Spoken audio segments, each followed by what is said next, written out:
எல்லாரும் கண்ணத்திரம் டீச்சர் உங்களை பார்க்க மாட்டேன் செய்யறது இப்படி டீச்சர் செய்ய சொல்லி சொல்றது உங்களுக்கு நீங்கள் செய்தால் உங்களுக்கு நன்மை டீச்சர் சொல்றபடி செய்யாமட்டால் உங்களுக்கு தீமை அவ்வளவுதான் ஏன்னா டீச்சர் நான் கண்ண மூடிக்கொண்டிருக்கணும் டீச்சருக்கு தேவை ஆனபடியா உங்களுக்கு யாராருக்கு விருப்பமோ உங்களுக்கு நல்ல கான்சன்ட்ரேட் பண்ணி வடிவா செய்யணுமோ நீங்க கண்ண மூடிக்கொண்டு இருக்கணும் டீச்சர் பார்த்து சொல்ல மாட்டா கண்ண மூடலேன்னு கேட்க மாட்டேன் நான் ஏன் சொல்லுங்கோ கண்ண மூடிக்கொண்டு செய்தால் யாருக்கு நன்மை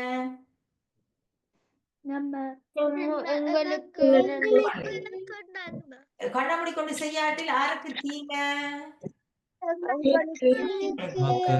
ஆனபடியா உங்களுக்கு விளங்கினபடியா டீச்சர் நான் புஷ் பண்ணி சொல்ல மாட்டேன் ஏன்னா நான் கண்ணை திறந்து உங்களை பேசினால் டீச்சருக்கு கான்சென்ட்ரேட் பண்ணலாம் டீச்சர் ஆனபடியா உங்களுக்கு விளங்கிட்டு அதான் கண்ணை மூடிக்கொண்டு செய்தீங்களோ உங்களுக்கு லாபம் உங்களுக்கு நன்மை சத்தம் போடாமல் இருக்கணும் மூவ் பண்ணக்கூடாது ஷர்வின் நதீஷ்குமார் மூவ் பண்ணக்கூடாது கையை இப்படி வச்சு கொண்டு இருக்கலாம் சர்வின் நதீஷ்குமார் கமராவில முட்டக்கூடாது ஒருத்தரும் கமராவில எல்லாரும் கையை இப்படி வச்சு கொண்டு இருக்கலாம் மெத்த எல்லாரும் கும்பிடுங்க தொப்பை அப்பனை தொலைவினை அருமே திருக்குறளை ஓதினால் உயர்வு கிட்டும் திருக்குறளை ஓதினால் பண்பாடு தானே வரும் திருக்குறளை ஓதினால் மனமாசு நீங்கும் திருக்குறளை ஓதினால் தெய்வ நிலையே அடையலாம் எனவே வள்ளுவர் வகுத்த குறள் நெறியில் வாழ்வோம் குறள் நெறி போற்றி குவலயம் காப்போம் ஓம் சாந்தி சரி எல்லாரும் கண்ண மூடிக்கொண்டுதான் செய்த நீங்களோ இப்படி படிக்கக்குள்ள முதலே சொன்னான் கஜூரி மூவ் பண்ணப்படாது கை எல்லாரும் வச்சுக்கொள்ள வேணும் இல்லைன்னா கேமராவும் ஆஃப் பண்ணி போடுவேன் நீங்க முதலே சொல்லிட்டு நீங்க என்ன செய்ய வேணும் கண்ண மூடிக்கொண்டு செய்தால் உங்களுக்கு நன்மை சொல்லியாச்சு டீச்சர் என்ன சரி அப்ப நாங்கள் இப்ப வளமை போல திருக்குறளுக்குள்ள போவோம் என்ன செய்வோம் சரி இன்றைக்கு திருக்குறள்ல பற்றி சில கேள்வி கேட்க போறோம் திருக்குறள்ல எத்தனை பால்களாக பிரிக்கப்பட்டுள்ளது தெரிஞ்சவர்கள் கையை வைத்திருங்கள் ஓகே ரித்தி சொல்லுங்க 3 சரியா பூன்மற்றாக்கள் சரி அந்த 3 பால்களின் பெயர்கள் யாருக்கு தெரியும் வச்சிருங்க சரி பிரகதி சொல்லுங்க பாப்போம் அறத்துப்பால் பொருட்பால் இன்பத்துப்பால் சரியா பாரித் திருக்குறளிலே எத்தனை குறள்கள் மொத்தமாக இருக்கிறது ரித்தி சொல்லுங்க தனி 1 மில்லியன் தான் தெரியாது அப்படி சொல்ற தமிழ்ல 1330 சரியா அவர் சொன்னது எத்தனை அதிகாரங்கள் திருக்குறளிலே எத்தனை அதிகாரங்கள் மொத்தமாக இருக்கின்றது 133 அதிகாரம் உள்ளன பன்மையில சொல்லணும் என்ன சொல்ல வேணும் பன்மை ஒருமை தெரியுமா என்னது ஒருமை பன்மை என்றால் ஒருமை என்றால் என்ன சொல்லுங்க என்னது பன்மை என்றால் என்ன அப்ப 133 ஒருமையோ பன்மையோ அப்ப நாங்க எப்படி சொல்ல வேணும் என்றால் அதிகாரங்கள் என்று சொல்ல வேணும். என்ன சொல்ல வேணும்? அதிகாரங்கள் உள்ளன. திருப்பி எல்லாரும் மொத்தமா சொல்லுங்க. திருக்குறளிலே எத்தனை அதிகாரங்கள் உள்ளன? எல்லாரும் சேர்ந்து சொல்லுங்க. 113 அதிகாரங்கள் உள்ளன. இப்ப உங்களுக்கு கொஞ்சம் தெரியும். இப்ப டீச்சர் இன்றைக்கு நாங்கள் படிக்க போற அதிகாரம் என்ன அதிகாரம்? கல்வி அதிகாரம். கல்வி அதிகாரத்தில் எத்தனை அதிகாரங்கள் வரையும் எத்தனை குறள்கள் வரையும் படிச்சிட்டோம்? 2 குறள்கள். சரி, முதலாவது குறளை யார் நல்ல வடிவா உசாரா சொல்லுவீங்க? உங்க ரித்தி சொல்லுங்க பூ. அறம். டீச்சர் என்ன கேள்வி கேட்டவ? இப்ப நாங்கள் இப்ப கல்வி அதிகாரத்துக்குள்ள வந்துட்டோம். இப்ப இந்த அதிகாரத்துக்குள்ள வந்திருக்கிறோம். அதுல முதலாவது குறளை சொல்றா டீச்சர். ஓகே, திவிசா சொல்லுங்க பாப்போம். கசடர கற்றபை கற்றபின் நிற்க அடக்க தக. சரியா சொல்லிட்டாவோ? கற்க கசடர கற்றபை கற்றபின் நிற்க அடக்க தக. அவ்வளவுதான். உங்களுக்கு தெரியும். அப்ப டீச்சர் திருப்பி சொல்றாங்க கருத்துக்கு என்னண்டு? கற்க கசடர கற்பவை கற்றபின் நிற்க அதற்கு தக. அது மாதிரி இங்க படிச்சபடி ஒழுக வேண்டும். படிச்சபடி நடக்க வேண்டும். 2வது குறள் யார் சொல்லுவீங்கள்? கையை காட்டும். ஓகே, பார்த்து சொல்லுங்க பாப்போம். எண்ணென்ப ஏனை எழுத்தென்ப இவ்விரண்டும் கண்ணென்ப வாழும் உயிர்க்கு. சரியா பிரகதி? இப்ப எத்தனையாவது குறள் இப்ப படிக்க போறோம்? 3வது குறள். 3வது குறளை வடிவா கேளுங்க. சரியோ? 2வது குறள் என்ன சொன்னது? எங்களுக்கு கடிதமும் மொழியும் என்ன மாதிரியாம்? 2 வடிவா கேளுங்க. அதை கொண்டுதான் போகுது. எல்லாரும் இப்படி இருங்கோ. எல்லாரும் கவனிச்சு கொண்டு நிமிர்ந்திருக்கணும். டீச்சர் என்ன சொல்ல போறா கவனிச்சு கொண்டிருக்கணும். சரியோ? வடிவா கேளுங்க. முதல்ல என்ன படிச்ச நாங்கள்? எண்ணென்ப ஏனை எழுத்தென்ப இவ்விரண்டும் கண்ணென்ப வாழும் உயிர். என்ன? கணிதம் ஒரு கண், மொழி அடுத்த ஒரு கண். அடுத்த கண். சரி, இப்ப என்ன சொல்றாருன்னு சொல்லி சொன்னால் கண்ணுடையர் என்பவர். வடிவா கேளுங்க. என்னது?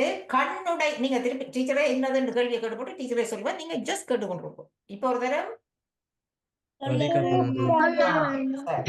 அப்ப வடிவா கேளுங்க. கண்ணுடையர் என்பவர் கற்றோர். சரியோ? கண்ணுடையவர் என்பவர் கற்றோர். முளைச்சோ? கண்ணுடையவர் என்பவர் யார்? சரியோ? வடிவா கேளுங்க. உங்களுக்கு கருத்தை இப்ப சொல்றேன், பிறகு குறளை சொல்லுவோம். சரியோ? கண்ணுடையர் என்பவர் கற்றோர். ரெண்டாயிரம் உங்களுக்கு விளங்கி இருக்கும். அது இப்ப வடிவா கேளுங்கோ. முகத்திரண்டு புண்ணுடையர் கல்லாதவர். முகத்திரண்டு புண்ணுடையர் கல்லாதவர். அப்ப கல்லாதவர்களுக்கு முகத்தில் என்ன இருக்கு? எத்தனை பொண்ணு இருக்கு? இந்த குறள் எப்படி சொன்னவ? முகத்து இப்ப பாத்தீங்களோ? இப்ப டீச்சர் கருத்து சொல்லி தந்தது நானும் ஆனா உங்களுக்கு விளங்கி இருக்கு. ஷர்வின் விளங்கி இருக்கோ? சரியோ? அப்ப படித்தவர்களுக்கு தான் நாங்க என்ன சொல்லுவோம்? முகத்தில 2 கண்கள் இருக்கு. படிக்க பற்றி படுறவைக்கு, படிக்க விருப்பம் இல்லாதாக்களுக்கு, படிக்க ஒண்ணுமே செய்யாமல் அம்மா எல்லாம் படிக்க சொல்லுன்னு சொல்லிக்கலாம். படிக்காம இருக்கிறார்களுக்கு இந்த கண்ணில முகத்தில 2 என்ன இருக்கிறதா சொல்லப்படும்? புண் இருக்குன்னு சொல்லப்படும். ஆகவே சபரி படிக்க விருப்பம் இல்லை என்றால் எங்களோட முகத்தில 2 என்ன இருக்கிறதா கருதப்படும்? என்ன இருக்கிறதா கதைப்படும்? சொல்லுங்க, யாராவது சொல்லுங்க. புண் இருக்கிறதா? அண்டால் என்ன? அத கண் இருந்தும் அவைகளுக்கு பார்க்க முடியாத ஆட்கள் எப்படி சொல்றது? குருடர். எப்படி சொல்றது? பார்க்க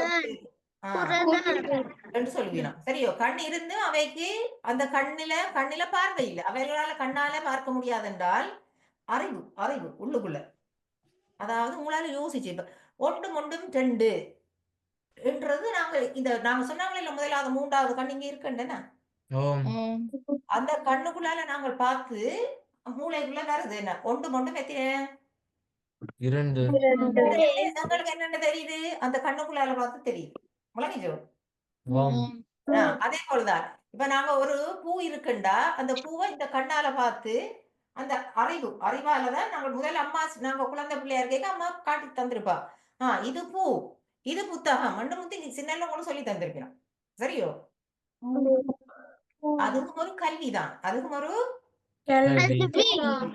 அப்ப அப்படி கேட்ட கல்வியை இப்ப நீங்க கண்ணால பார்க்க உங்களுக்கு பூ ஒன்று தெரியுது இது புத்தகம் மட்டும் தெரியுது இது கம்ப்யூட்டர் ஒன்று தெரியுது முதல்ல உங்களுக்கு நீங்கள் அதை படிச்சிருக்கிறீங்க முதல்ல நீங்க சின்ன பிள்ளையா இருக்கீங்க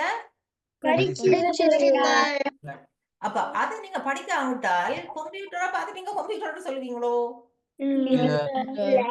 அப்ப அந்த கண் இருந்தும் படிக்காமல் விட்டால் கம்ப்யூட்டரை பார்த்துட்டு உங்களுக்கு கம்ப்யூட்டர் சொல்ல தெரியாது புத்தகத்தை பார்த்துட்டு உங்களுக்கு புத்தகம் சொல்ல தெரியாது ஆனா பாக்குறீங்க புத்தகத்தை புத்தகத்தை பாக்குறோம் அப்ப கண் இருந்து உங்களால சொல்ல முடியுமோ இது புத்தகம் படிக்காட்டில் இல்ல அப்ப இந்த கண்ணால பிரயோசனம் இருக்கோ இல்ல